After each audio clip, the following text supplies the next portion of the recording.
अस्सलाम वालेकुम, मेरा नाम डॉक्टर उमैर है और आज की वीडियो में हम बात करेंगे जो छोटे बच्चे होते हैं जो पैदा होते हैं उनको हिफाजती टीके लगाए जाते हैं। अब ये हिफाजती टीके तकरीबन 1.5 साल की उम्र तक लगते रहते हैं। अब इन हिफाजती टीकों के साथ और बात कोई बुराई नहीं होती। ये सारी उम्र बच्चे को जो है वो बहुत बड़ी बड़ी बीमारियों से बचाते हैं, लेकिन एक मसला जरूर इनके साथ रहता है।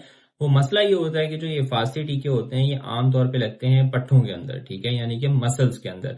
और क्योंकि बच्चे बहुत ज्यादा छोटे होते हैं, उनकी टांगे, उनकी रान, ठीक है, बहुत ज्यादा छोटी होती है, तो अमूमन जो इंजेक्शन लगता है उसकी वजह से बच्चों को बहुत ज्यादा दर्द रहता है और बच्चा रोता रहता है। तो आज की वीडियो में हम बात करेंगे जो ये बच्चे रोते रहते हैं हिफाजती टीके लगने के बाद। तो हिफाजती टीके लगने के बाद क्या ये बच्चों का कितने टाइम तक नील रह सकता है और ये दर्द का इलाज कैसे किया जा सकता है।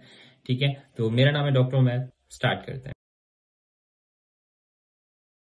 देखिए, जब भी जिंदगी का बड़ा सिंपल सा रूल है, जब भी दर्द होता है तो उसकी जगह हम पेन किलर्स देते हैं, यानी कि ऐसी दवाइयां देते हैं जो कि दर्द को खत्म करती हैं। आमतौर पर बड़ों के अंदर हम पैनाडोल देते हैं, इस किस्म की और दवाइयां देते हैं, ठीक है। अब यहाँ पे बच्चों के साथ मसला ये आता है कि अगर आप पैनाडोल के ड्रॉप्स देखें तो उसके ऊपर बकायदा लिखा हुआ होता है कि 2 माह से बड़े बच्चों से स्टार्ट करें, ठीक है। तो अब यहाँ पे लोग कंफ्यूज हो जाते हैं कि क्या किया जाए, क्योंकि आमतौर पे जो हिफाजती टीके लगाते हैं वो डॉक्टर्स नहीं लगाते हैं, ठीक है, वो बेसिकली नर्सेज लगा रहे होते हैं। तो बहुत से लोग इस बारे में कंफ्यूज रहते हैं कि भाई अब वो पैनाडोल के ड्रॉप्स का बोल देते हैं, ठीक है, कि आप पैनाडोल के कतरे दें, लेकिन पैनाडोल के कतरों पे लिखा होता है कि 2 महीने से बड़े। अब क्योंकि पहला हिफाजती टीका लगता है, मतलब पहले 1-2 दिन के अंदर अंदर, फिर 1 महीने पे, इस तरीके से। तो अब उस दौरान क्या किया जाए, तो इस दौरान एक सिंपल सा रूल है, आप याद रखिएगा। बेसिकली जो पैनाडोल के ड्रॉप्स हैं, ठीक है, बेशक जो रेकमेंडेशन है वो यही है कि आप 2 महीने से बड़े से स्टार्ट करें, लेकिन हमारे अपने क्लिनिकल एक्सपीरियंस के अंदर, ठीक है, और जो जनरल प्रैक्टिस है वो यही है कि तमाम डॉक्टर्स पैनाडोल के ड्रॉप्स यूज करते हैं, ठीक है। पैनाडोल के ड्रॉप्स यूज होते हैं, लेकिन उसमें थोड़ा सा एडजस्ट करना पड़ता है, डोज एडजस्ट करना पड़ता है, ठीक है।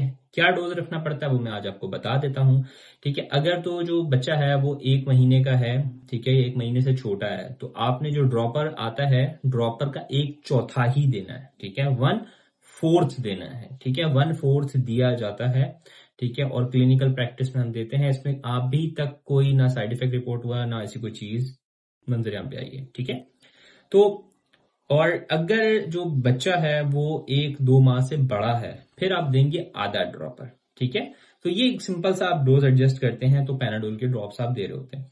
अच्छा, अब इसमें एक चीज और इंपॉर्टेंट है कि एक वैक्सीन होती है जिसे हम कहते हैं बीसीजी, ठीक है, जो कि बच्चों के कंधों पे लगती है, ठीक है। जो कंधे पे वैक्सीन लगती है ये बीसीजी होती है और ये टीबी के लिए लगाई जाती है, ठीक है, कि बच्चों को बड़े होकर टीबी ना हो, ठीक है।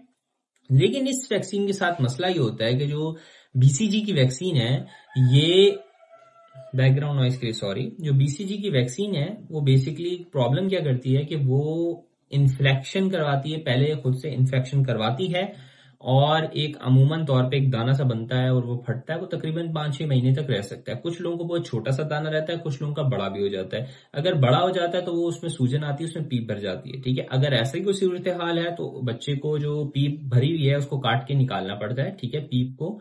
अगर पीप नहीं जो है वो खारिज की जाएगी दाने से, तो दाना सही नहीं होता। लेकिन बाज़ औक़ात बच्चों को कुछ भी नहीं होता, जैसे मेरी अपनी जो पर्सनल बेटी है उसके साथ जो बीसीजी लगी थी, तो उस तकरीबन 1.5 महीने तक इतना छोटा सा एक गर्मी नुमा दाना जितना होता है उतना सा दाना था, ठीक है।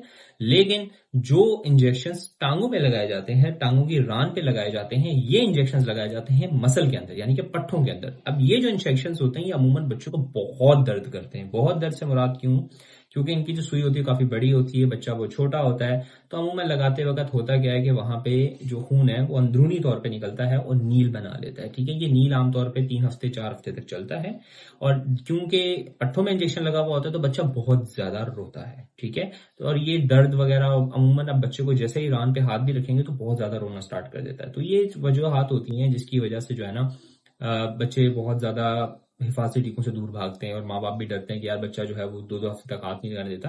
तो मेरी इनसे यही रिक्वेस्ट होगी कि प्लीज जो है वो इस डर से कि बच्चा रोएगा हिफाजती टीके ना बंद करवाएं। हिफाजती टीके बहुत जरूरी हैं, आपकी सोच से ज्यादा जरूरी हैं। बड़े होके जो ये हिफाजत प्रोवाइड करते हैं वो आपकी सोच से भी ज्यादा बड़ी है। तो जिंदगी और उसके मुकाबले में अगर बात किया जाए, छोटा सा एक दर्द, तो मेरे ख्याल से हर बंदा जो है ना वो जिंदगी और एक सेहतमंद जिंदगी ज्यादा जो है वो मेरे ख्याल से तसव्वुर करना चाहेगा, बजाय इसके कि सिर्फ कुछ वक्त के लिए बच्चा रोए और उसके बाद सारी उम्र जो है वो बीमारियों में परेशान रहे।